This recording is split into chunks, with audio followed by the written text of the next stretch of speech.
Good morning dear students. इससे पहले वाले वीडियो में हमने हार्मोन और मानव शरीर की विभिन्न एंडोक्राइन ग्लैंड्स की लोकेशन को देखा था। अब हम एक एक करके सभी एंडोक्राइन ग्लैंड्स का डिटेल देखते हैं और इसमें सबसे फर्स्ट है हाइपोथैलेमस। हाइपोथैलेमस जो होता है वो मानव मस्तिष्क में स्थित होता है। वो एंडोक्राइन फंक्शन के साथ साथ न्यूरल फंक्शन भी करता है। प्लस इसके कई और भी कार्य हैं, जैसे कि यहाँ पर आपके भूख नियंत्रण केंद्र स्थित होता है, प्यास का नियंत्रण केंद्र स्थित होता है। इसके बाद लिबिडो यानी सेक्स नियंत्रण केंद्र भी स्थित होता है। सबसे मेन थर्मो रेगुलेशन, शरीर के तापमान को नियंत्रित करने वाला केंद्र भी स्थित होता है। तो ये सब काम तो है ही है, हमें इस वीडियो में पढ़ना है कि इसका एंडोक्राइन फंक्शन क्या है। तो चलिए इसको देखने से फर्स्ट हम देखते हैं कि इसकी लोकेशन कहाँ है हाइपोथैलेमस की। तो हाइपोथैलेमस को जैसे कि गए वीडियो में हमने देखा था कि ये मस्तिष्क में स्थित होता है। अब इसकी एग्जैक्ट लोकेशन ये है कि ये अग्र मस्तिष्क में स्थित होता है। कहाँ स्थित होता है? अग्र मस्तिष्क में। अग्र मस्तिष्क में एक भाग होता है डायंसिफेलॉन। उस डायंसिफेलॉन में गुहा होती है जिसे डायोसिल या थर्ड वेंट्रिकल बोलते हैं। उस थर्ड वेंट्रिकल का जो फर्श होता है वो हाइपोथैलेमस बनाता है या हाइपोथैलेमस कहलाता है। बात समझ में आ रही है? यानी मस्तिष्क में तीन भाग होते हैं, अग्र मध्य और पश्चिम मस्तिष्क। तो अग्र मस्तिष्क है, अग्र मस्तिष्क के अंदर डायंसिफेलॉन है। डायंसिफेलॉन में गुहा होती है जिसे डायोसिल कहते हैं। मस्तिष्क में तीन गुहा होती है, मानव मस्तिष्क में तीन होती है, वैसे तो चार होती है रायोसिल समेत। तो पैरासील, डायोसिल और मेटासील। तो जो डायोसिल होती है जिसे तृतीय निलय बोलते हैं, उसकी जो फर्श होती है वो हाइपोथैलेमस होता है। ओके, तो ये हाइपोथैलेमस की स्थिति हो गई। चलिए, हाइपोथैलेमस में क्या होता है कि कई सारे ग्रे मैटर से बने हुए केंद्रक होते हैं, क्षेत्र होते हैं। ये ग्रे मैटर से बने हुए केंद्रक हाइपोथैलेमिक केंद्रक कहलाते हैं। ओके, क्या कहलाते हैं? हाइपोथैलेमिक केंद्रक। ये हाइपोथैलेमिक केंद्रक जो होते हैं विशेष प्रकार के हार्मोन्स का संश्लेषण करते हैं, विशेष प्रकार के हार्मोन का निर्माण करते हैं। और ये जो हार्मोन होते हैं नेचर प्रकृति की दृष्टि से दो प्रकार के होते हैं। वैसे हार्मोन यहाँ लगभग 10 प्रकार के हार्मोन का यहाँ पर संश्लेषण होता है, श्रावण होता है। ये 10 प्रकार के हार्मोन इन दो प्रकृति के होते हैं, या तो रिलीजिंग या इनहिबिटिंग। कहने का मतलब हाइपोथैलेमस से निकलने वाले हार्मोन पीयूष ग्रंथि की अग्रपाली पे जाके काम करते हैं। बात समझना इतनी सी है कि हाइपोथैलेमस में जो हार्मोन बन रहे हैं वो हार्मोन कहाँ जाके काम कर रहे हैं? पीयूष ग्रंथि की अग्रपाली पे जाके काम करते हैं। क्या काम करते हैं? पीयूष ग्रंथि की अग्रपाली से जो भी हार्मोन निकलेंगे, क्योंकि पीयूष ग्रंथि खुद भी तो एक एंडोक्राइन ग्लैंड है, तो उससे भी तो हार्मोन निकलेंगे। तो उससे जो भी हार्मोन निकल रहे हैं उन हार्मोन के संश्लेषण को बढ़ाना है या घटाना है, उसको प्रेरित करना है या उसको रोकना है। ठीक है, कुल मिलाकर के इसका कंट्रोल करने का काम ये दोनों हार्मोन करते हैं। ये हार्मोन करते हैं कौन से? हाइपोथैलेमस वाले। ठीक है, यानी ये रिलीजिंग और इनहिबिटिंग प्रकृति के होते हैं हाइपोथैलेमस के हार्मोन। चलिए, तो वापस मैं बता रहा हूँ कि हाइपोथैलेमस से जो भी हार्मोन निकलेंगे वो हार्मोन पीयूष ग्रंथि की अग्रपाली से जो हार्मोन निकलते हैं उन हार्मोनों को उद्दीपित करते हैं और नियंत्रित करते हैं। और पीयूष ग्रंथि जो होती है वो भी एक इन्फेंडिबुलम के द्वारा हाइपोथैलेमस से जुड़ी हुई रहती है। ठीक है, तो अब मेन बात ये होगी कि पीयूष ग्रंथि जो होती है उसे हम जानते हैं, छोटी कक्षा में पढ़ रखा है, उसे हम मास्टर ग्रंथि कहते हैं। और पीयूष ग्रंथि जो एक मास्टर ग्रंथि है और उससे जो हार्मोन निकल रहे हैं उसको कंट्रोल कौन कर रहा है? हाइपोथैलेमस कर रहा है। उससे निकलने वाले हार्मोन कर रहे हैं। कौन कौन से हार्मोन है, क्या काम करते हैं, वो हम बाद में देखेंगे। फिलहाल इतना तो समझ में आ रहा है कि पीयूष ग्रंथि मास्टर ग्रंथि है और इस मास्टर ग्रंथि का भी नियंत्रण हाइपोथैलेमस कर रहा है। इसलिए हाइपोथैलेमस को master of the master glands बोलते हैं, master of the master glands बोलते हैं। ठीक है, इसके अलावा चूँकि ये सबसे मेन है पूरे सारे एंडोक्राइन ग्लैंड्स की, इसलिए इसको हम सुप्रीम कमांडर भी बोलते हैं। क्या बोलते हैं? Supreme commander. ठीक है, किसको? हाइपोथैलेमस को। क्यों बोलते हैं master of the master gland और सुप्रीम कमांडर? क्योंकि ये पीयूष ग्रंथि से निकलने वाले हार्मोन को कंट्रोल करती है और पीयूष ग्रंथि को हम मास्टर ग्रंथि कहते हैं, इसलिए ये master of the master glands कहलाती है। ठीक है, हाइपोथैलेमस। चलिए साहब, अब इस हाइपोथैलेमस से कौन कौन से हार्मोन निकलते हैं उनको देखते हैं हम। तो अभी मैंने बताया था हाइपोथैलेमस से लगभग 10 प्रकार के हार्मोन निकलते हैं। चलिए साहब, ये देखिए। ठीक है, ये जितने भी हार्मोन हैं वो प्रकृति की दृष्टि से, कार्य की दृष्टि से दो प्रकार के हैं। मैंने पहले ही बताया था, और इनका टारगेट कहाँ है? इनका टारगेट है पीयूष ग्रंथि की अग्रपाली। सारे हार्मोन यहीं पर जाकर काम करेंगे। जितने भी हार्मोन 10 हार्मोन हैं हाइपोथैलेमस के, इनका कार्यस्थल क्या है? पीयूष ग्रंथि की अग्रपाली। यहाँ पर काम करेंगे। क्या काम करेंगे? पीयूष ग्रंथि की अग्रपाली से जो भी हार्मोन निकल रहे हैं उन हार्मोनों के स्रावण को या तो प्रेरित करेंगे या फिर उसका सदमन करेंगे, उसको रोकेंगे, ये सारे हार्मोन। और पीयूष ग्रंथि की अग्रपाली से लगभग 6 से अधिक प्रकार के हार्मोन स्रावित होते हैं, तो उन्हीं को रोकने या बढ़ाने का काम करने वाले हार्मोन हैं ये सारे के सारे। ठीक है, चलिए सबसे पहला है वृद्धि हार्मोन मोचक हार्मोन, यानी कि growth hormone releasing hormone.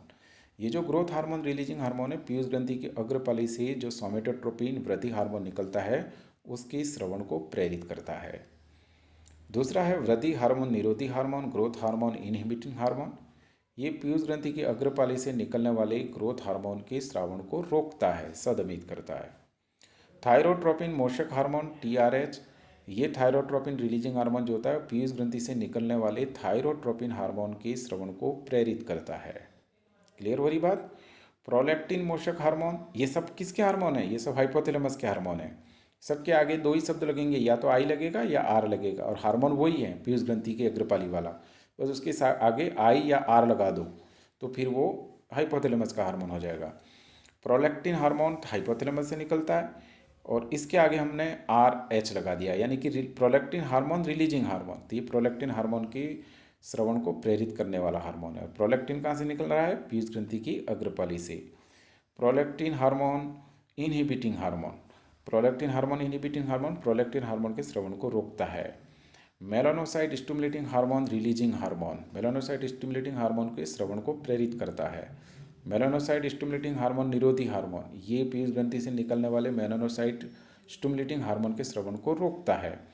Corticotropin releasing hormone, Piyush ग्रंथि की अग्रपाली से निकलने वाले कॉर्टिकोट्रोपिन हार्मोन के श्रवण को प्रेरित करता है।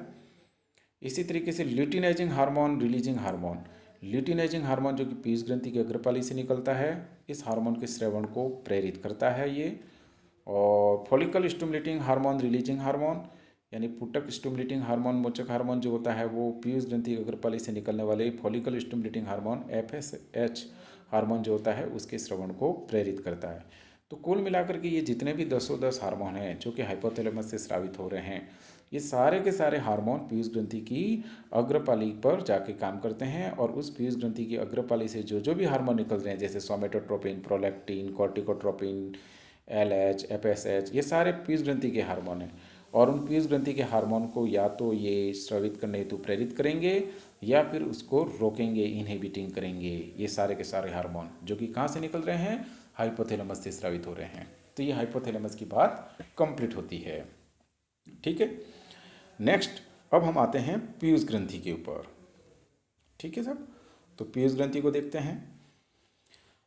तो देखो सबसे पहली बात जो होती है, पीयूष ग्रंथि को अन्य शब्दों में हम हाइपोफाइसिस भी कहते हैं, क्योंकि ये हाइपोथैलेमस से जुड़ा हुआ होता है, इसलिए इसको हम हाइपोफाइसिस भी कहते हैं। चलिए सबसे फर्स्ट हम देखते हैं पीयूष ग्रंथि की स्थिति। तो पीयूष ग्रंथि को जैसे कि मैंने बताया था फर्स्ट वीडियो के अंदर कि ये जो हाइपोथैलेमस होता है उस हाइपोथैलेमस से जुड़ा हुआ है, उसके नीचे स्थित होता है। ओके, और हाइपोथैलेमस कहाँ स्थित होता है? अग्र मस्तिष्क के डायोसिल की फर्स्ट वाले भाग पर। ओके, तो ये तो हो गई भाई कि ये पीयूष ग्रंथि जो होती है वो एक व्रंत यानी कि इन्फेंडिबुलम जो कि हाइपोथैलेमस से निकला हुआ है उससे जुड़ी हुई संरचना है, उससे निकली हुई संरचना है। और ये कपाल यानी कि स्कल जो होती है इसकी एक बॉन होती है। आपकी जो खोपड़ी होती है ना, खोपड़ी स्कल, उसके अंदर कई सारी बॉन है, उनमें से एक बॉन होती है स्फिनोइड बॉन। कौन सी बॉन? स्फिनोइड, याद रखना है, बहुत इंपॉर्टेंट है। उस स्फिनोइड बॉन के अंदर एक गर्त पाया जाता है जिसे सेला टर्सिका बोलते हैं। अन्य शब्दों में इस गर्त को हाइपोफाइसिल फोसा बोलते हैं। तो पीयूष ग्रंथि इस स्फिनोइड बॉन की सेला टर्सिका में स्थित होती है, ये इसकी लोकेशन हो गई। कुछ समझ में आ रहा है? पीयूष ग्रंथि की स्थिति, पीयूष ग्रंथि हाइपोथैलेमस के नीचे निकले हुए एक व्रंत इन्फेंडिबुलम से जुड़ी हुई होती है, वहाँ स्थित होती है। अन्य शब्दों में कहें तो ये स्कल यानी कि कपाल की जो एक अस्थि होती है स्फिनोइड, उस स्फिनोइड अस्थि के अंदर एक गर्त होता है जिसे सेला टर्सिका या हाइपोफाइसिल फोसा बोलते हैं, उसमें स्थित होती है। पीयूष ग्रंथि की आकृति देखें तो मटर के दाने की जैसी गुलाबी रंग की होती है। ओके, और इसका व्यास लगभग 1.3 सेंटीमीटर होता है और वजन लगभग 0.5 ग्राम होता है, और फीमेल में ये अपेक्षाकृत बड़े आकार की होती है। ठीक है, ये फीमेल में थोड़ी सी बड़ी होती है। यहाँ तक की बातें समझ में आ गई पीयूष ग्रंथि की। चलिए साहब, अब हम देखते हैं पीयूष ग्रंथि का ओरिजिन, इसकी उत्पत्ति, एम्ब्रियोनिक डेवलपमेंट कैसे होता है। तो देखिए साहब कि पीयूष ग्रंथि जो होती है, परीक्षा में कभी आए, कई बार आ भी चुका है क्या, पीयूष ग्रंथि एक्टोडर्म से उत्पन्न होती है। ये ध्यान रखना, 3 प्रकार की डर्म होती है, एक्टोडर्म, मेसोडर्म और एंडोडर्म। उन्हीं से सारे हमारे ऑर्गन्स का डेराइव होता है, उन्हीं से सारे ऑर्गन बनते हैं। तो पीयूष ग्रंथि का उद्भव की दृष्टि से कैसी है, एक्टोडर्म से बनती है, याद रखना है आपको। देखो पीयूष ग्रंथि जो होती है ना, उसमें 2 पालियाँ होती है। पहले आप थोड़ा सा ये देख लो, मैं इसको आगे और डिटेल बताऊंगा। पीयूष ग्रंथि जो होती है वो 2 भागों में बटी होती है। एक भाग तो इसका ये हो गया पीयूष ग्रंथि का, और दूसरा भाग ये हो गया। ऐसे 2 भाग होते हैं पीयूष ग्रंथि के। ओके, ये अग्र भाग है, ये पश्च भाग है। ठीक है, दोनों भागों की उत्पत्ति अलग अलग तरीके से होती है। पीयूष ग्रंथि की 2 पालियाँ हैं, अग्रपाली और पश्चपाली। तो दोनों पालियों की उत्पत्ति अलग अलग तरीके से होती है, इसलिए ओरिजिन की दृष्टि से, उत्पत्ति की दृष्टि से पीयूष ग्रंथि ड्यूल नेचर की होती है। ओके, क्यों? क्योंकि पीयूष ग्रंथि की अग्रपाली और पीयूष ग्रंथि की पश्चपाली दोनों का उद्भव अलग अलग तरीके से होता है, लेकिन होता दोनों का एक्टोडर्म से, ये ध्यान रखना है। ओके, अब देखते हैं पीयूष ग्रंथि की जो अग्रपाली होती है एडिनोहाइपोफाइसिस, वो कहाँ से बनती है। तो पीयूष ग्रंथि की अग्रपाली, जिसे एडिनोहाइपोफाइसिस कहते हैं, का निर्माण बकल कैविटी जो होती है, उस बकल कैविटी की जो छत होती है, उस छत से आउटग्रोथ के रूप में होता है, और उस आउटग्रोथ को रैथ पाउच बोलते हैं। दूसरी बात, पीयूष ग्रंथि की जो पश्चपाली होती है, जिसे न्यूरोहाइपोफाइसिस कहते हैं। न्यूरोहाइपोफाइसिस की उत्पत्ति डायनसिफेलॉन जो होता है, उस डायनसिफेलॉन की जो फ्लोर होती है, फर्श होती है, उसके डाउन ग्रोथ से होता है। ठीक है, दोनों की उत्पत्ति समझ में आई। फर्स्ट तो हमको ये समझना है कि दोनों की उत्पत्ति एक्टोडर्मल है, दोनों की उत्पत्ति अलग अलग होती है। दोनों मतलब दोनों पालियों की बात कर रहा हूँ। अग्रपाली या एडिनोहाइपोफाइसिस की उत्पत्ति बकल कैविटी के रूप से आउटग्रोथ के रूप में होती है, और इस आउटग्रोथ को रेत के पाउच कहते हैं। न्यूरोहाइपोफाइसिस यानी कि पश्चपाली की उत्पत्ति डायनसिफेलन के फर्श से डाउन ग्रोथ के रूप में होती है। ओके, दोनों की उत्पत्ति अलग अलग हो गई। अब अगली इंपॉर्टेंट बात यह है कि जो एडिनोहाइपोफाइसिस होती है अग्रपाली, वो अपना कनेक्शन इस बकल कैविटी से तोड़ देती है, उससे अलग हो जाती है, सेपरेट हो जाती है। लेकिन न्यूरोहाइपोफाइसिस है, वो अपना कनेक्शन जिससे ये बनी है उससे तोड़ती नहीं है, उस हाइपोथैलेमस वाले भाग से जुड़ी हुई रहती है एक व्रंत के द्वारा, और उस व्रंत को इनफेंडिबुलम या पिट्यूटरी स्टॉक कहते हैं। उस व्रंत को क्या बोलते हैं, इनफेंडिबुलम या पिट्यूटरी स्टॉक। यहाँ तक की बात समझ में आई। दोनों की उत्पत्ति अलग अलग है, एक बकल कैविटी से और एक डायनसिफेलॉन वाले फर्श से। इसके बाद में बकल कैविटी से जो भाग बनता है अग्रभाग, वो तो उससे हट जाएगा, टूट जाएगा, अलग हो जाएगा, जबकि न्यूरोहाइपोफाइसिस वाला भाग जो होता है वो उससे कनेक्शन बनाए हुए रखता है। फाइनली एक लास्ट बात, फिर इसके बाद में पीयूष ग्रंथि की स्ट्रक्चर हम नेक्स्ट वीडियो में पढ़ेंगे कि पीयूष ग्रंथि को मास्टर ग्रंथि कहते हैं। पीयूष ग्रंथि को मास्टर ग्रंथि क्यों कहते हैं, क्योंकि पीयूष ग्रंथि बॉडी की जो बाकी एंडोक्राइन ग्लैंड्स होती है, जो मैंने गए वीडियो में चित्र में बताए थे ना, उन सारे एंडोक्राइन ग्लैंड्स, जैसे आपके thyroid glands, thymus gland, adrenal gland, इसके बाद में आपके वृषण, अंडाशय, जितनी भी एंडोक्राइन ग्लैंड्स आपकी बॉडी की होती है, उन सारे एंडोक्राइन ग्लैंड्स के निकलने वाले हार्मोन को पीयूष ग्रंथि कंट्रोल करती है, रेगुलेट करती है। इन सारे एंडोक्राइन ग्लैंड से जो भी हार्मोन निकलेगा, कितना निकलेगा, कम निकलेगा, ज़्यादा निकलेगा, वो सारा कंट्रोल इस पीयूष ग्रंथि के हाथ में होता है। इसलिए पीयूष ग्रंथि को मास्टर ग्रंथि कहते हैं। क्लियर?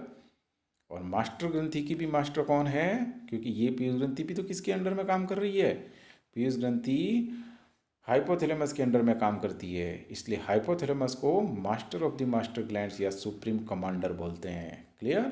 चलो ठीक, तो नेक्स्ट वीडियो में हम पढ़ेंगे पीयूष ग्रंथि की संरचना।